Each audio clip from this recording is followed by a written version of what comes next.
Пензионерите смееле да работат дополнителна дејност со договор на дело, ама не смеат да продаваат на зелените пазари. За министерката за труд Мила Царовска немало ништо спорно што пензионери биле ангажирани како советници во владата, бидејќи тоа било дозволено со Законот за работни односи.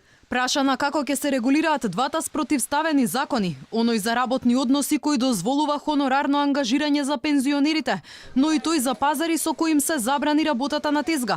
Царовска медиумите за одговор ги упати во надлежното Министерство за економија. За ова прашање надлежно е Министерството за економија, најдобро да се обратите таму. Согласно Законот за работни односи, пензионерите може да бидат активирани на различни форми, меѓу кои по согласно член 252 на договор на дело, авторски договор. Инаку со новиот закон за зелени пазари кој стапи на сила на стартот од годинава и предизвика бура реакции во јавноста. Забрана за работа на пазар добија пензионерите, корисниците на социјална помош, како и лицата кои имаат било каков, па дури и минимален приход.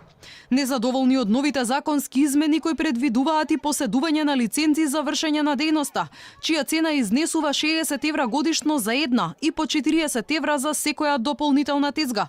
Пазарчиите се закануваа со масовни протести. Дел од нив во петокот излегоа пред собранието.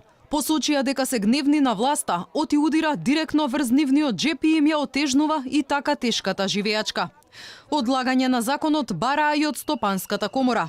Оттаму алармираа дека со неговата примена ќе се намали бројот на продавачи на пазарите, а прометот ќе опадне за 30%. Под притисок на јавноста, СДСМ попушти.